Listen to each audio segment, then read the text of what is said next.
Okay, Monday, 13th of January, 2025. So Adrian's daily vlog, sharing smart stuff men should know. Money Monday, Bitcoin and everything else. A Bitcoin thought experiment. What form of money is hardest to create and how do they fare as money? So a Bitcoin thought experiment. So one interesting way that I tend to look at Bitcoin is I tend to be logically consistent and apply the same thought process to other things in the world and see how those things fare, how they perform as a kind of money. So we understand as a first principle that money has to be a medium of exchange, unit of account, and store of value. Okay, medium of exchange, unit of account, store of value. Meaning, medium of exchange, you have to be willing to give it to people in return for stuff, or trade. Unit of account to measure things. How much is this worth? 1,000 satoshis, 1,000,000 satoshis. And store of value, meaning it has to be worth just as much, if not more, in the future as it is today. Meaning I can turn my time into this thing and it maintains its purchasing power, or ideally, but in this case, increases as well. But also we need a few other properties as well. Fungible, durable, portable, divisible, scarce, acceptable.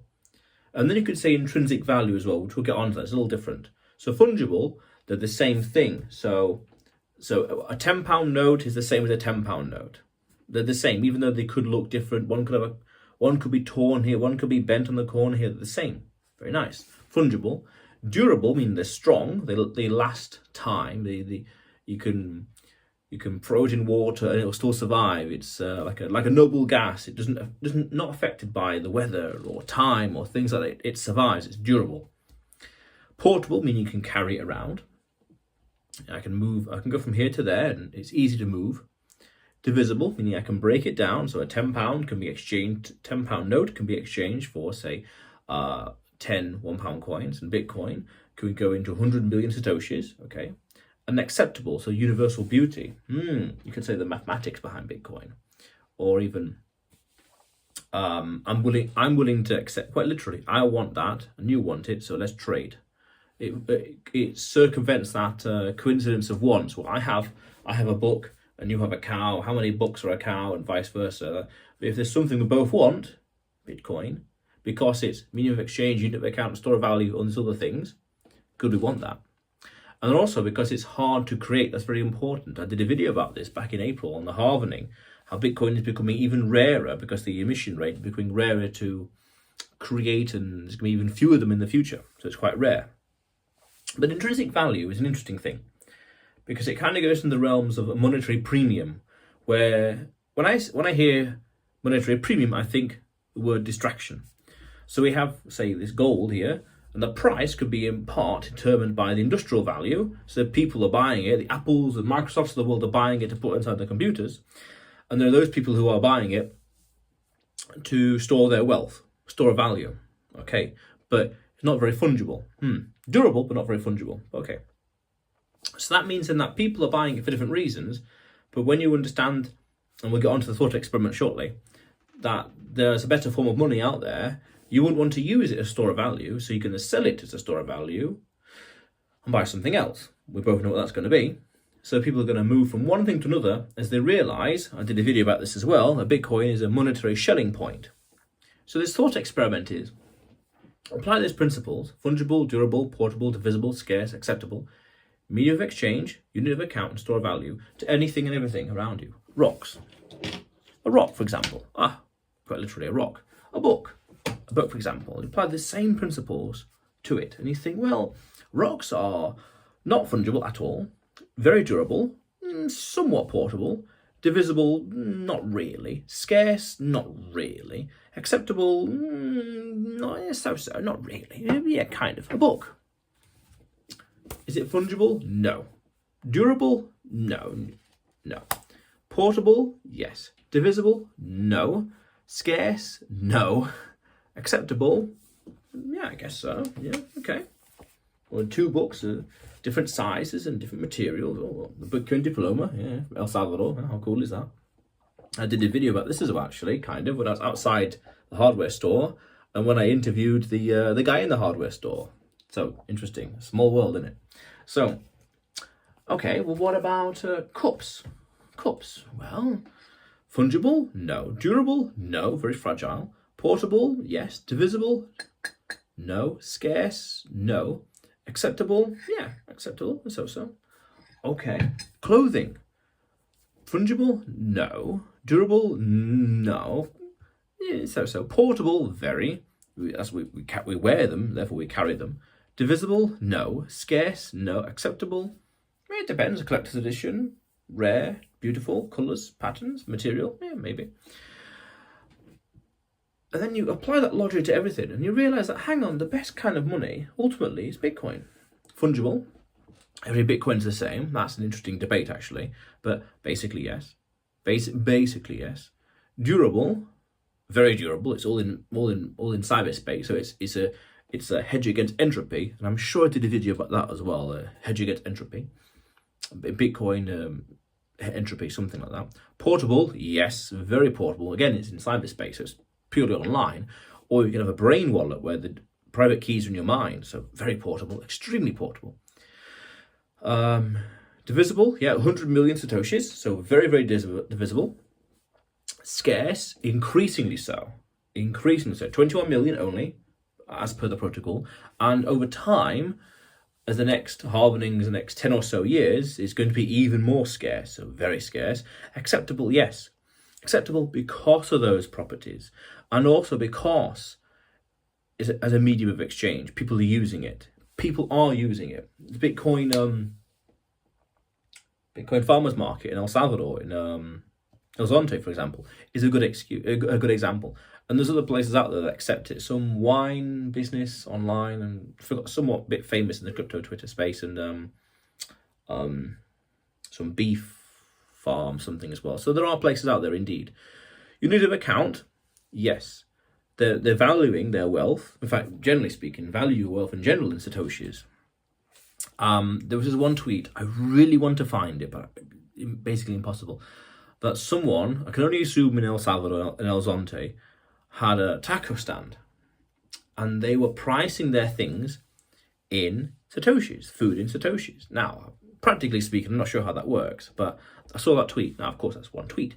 But I also heard, speculatively speaking, that in the future, as Bitcoin goes up in price, and there's more infrastructure, adoption, understanding, awareness, you name it, more things will be priced in satoshis. Frankly, I have heard that energy will be priced in satoshis in the future. Truly, I've got no idea. But that's an interesting little speculation. So yes, but also as Bitcoiners are valuing their wealth in satoshis, yes, they're using as unit of account to measure their wealth. Not so much in pounds, because I'm not sure if I did a video about this or not, talking about how because pounds and dollars and fiat can be printed. Well, actually, there's a meme in the space. Bitcoin's got no top because fiat's got no bottom, meaning there's no limit to how many fiat can be printed. Banking. Actually, I did do a video about this. Yeah, remember where? It was about 2-3 weeks ago. Yeah, it can be printed infinitum, but because there's a 21 million, as in the scarce, it's Bitcoin Infinity Day. Really, I did that in August. It's infinity divided by 21 million, meaning there's no limit to how many things around us can come into existence. How many books? There's no limit. We don't know, but there's only going to be 21 million Bitcoin, meaning all of this has to be repriced in Bitcoin ultimately. Especially as Bitcoin goes up in price. And store of value, yes. Now, the amazing thing with this is a lot of people really get very erratic about this. And the answer is, when in doubt, zoom out. Oh, it dropped by 10%. Yeah, but over the course of a year, it's up by 100%. Oh, look, over the course of 2 years, 3 years, 5 years, 10 years, 15 years, it's up 1,000,000%. So, yes, it's a hell of a store of value. And one way to measure that will be price things in Bitcoin. Well, when in doubt, zoom out. Just always zoom out. And you notice the pattern. It goes down here. The price goes way up there. Interesting. Same with the hash rate. Same with the 200-day moving average. But then also, store of value. If you price things in Bitcoin, you realize that one Bitcoin over time buys more things.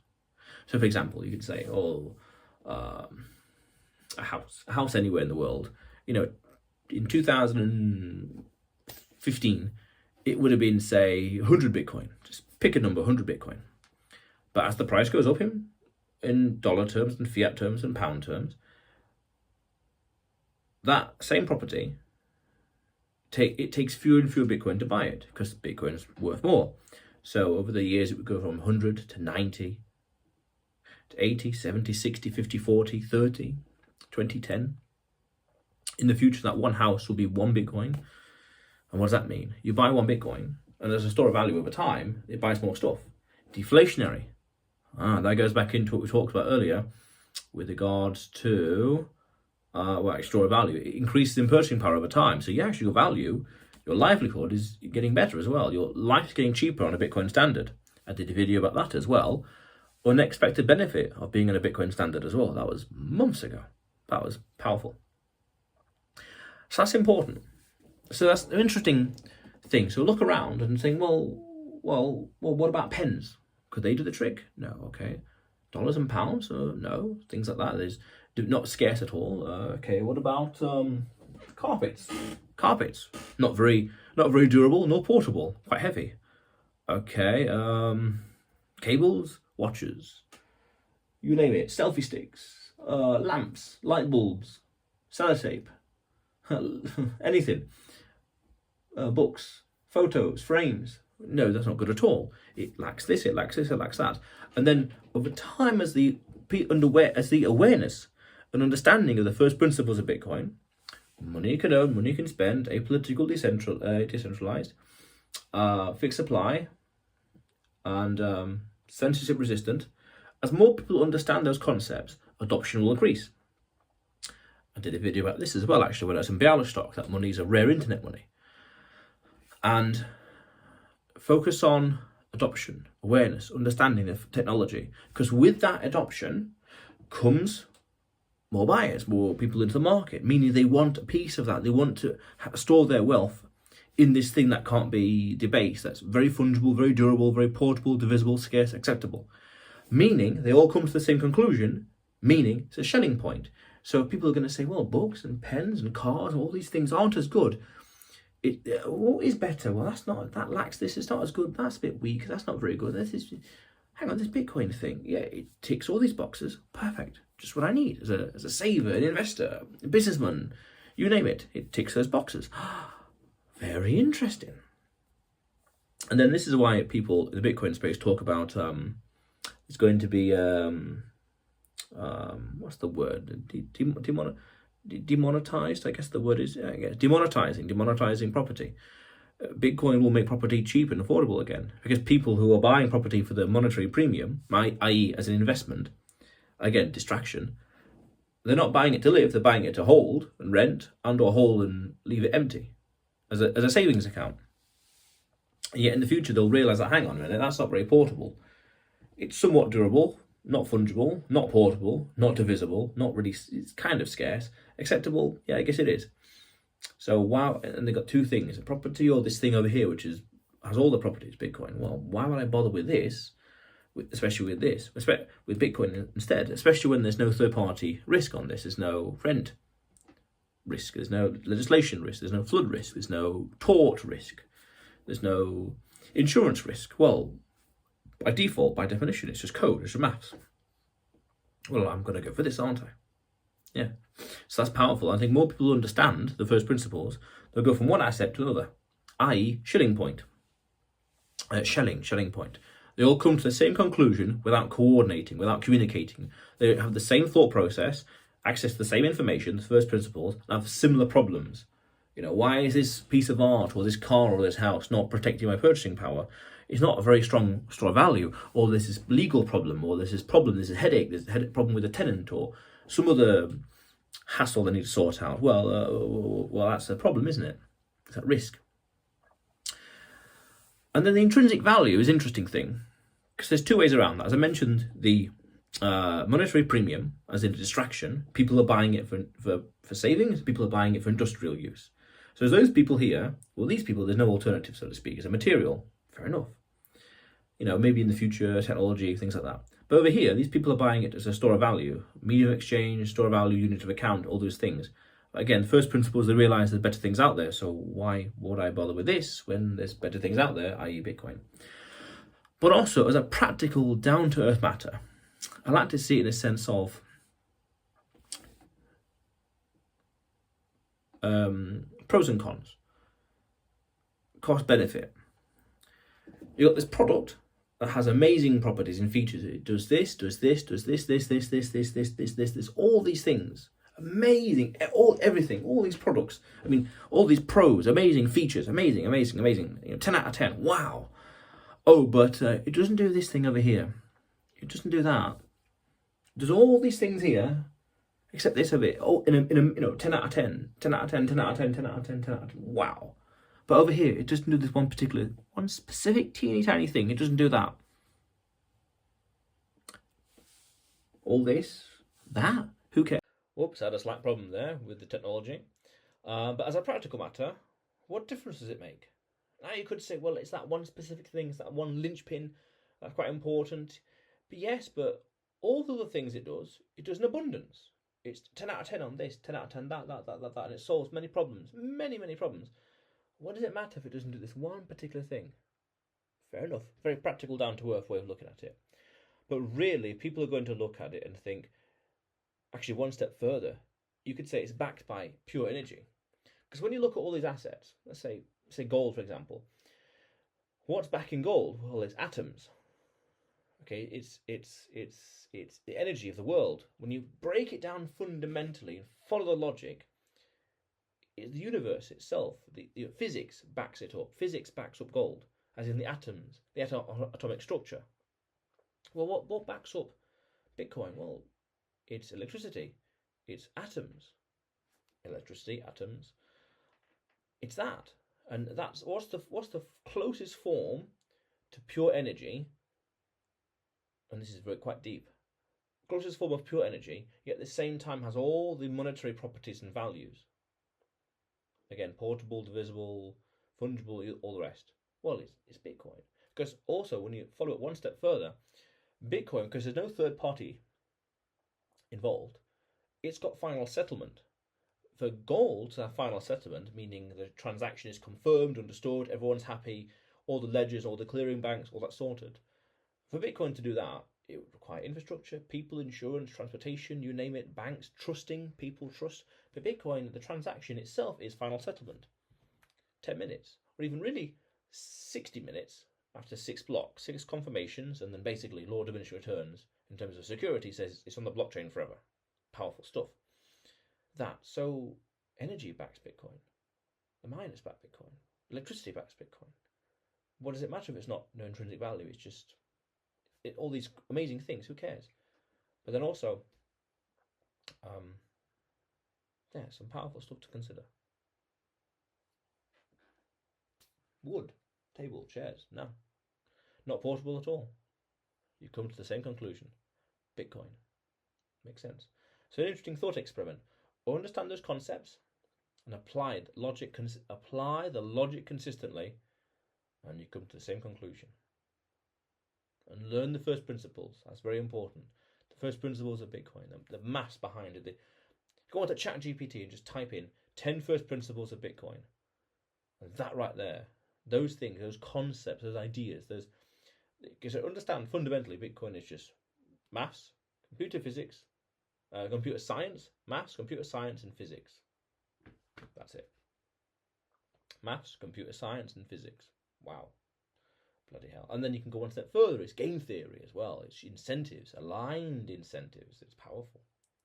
Interesting. But that's a whole other conversation. But otherwise, Adrian's daily vlog, sharing smart stuff men should know. Subscribe for more, and you will see me tomorrow.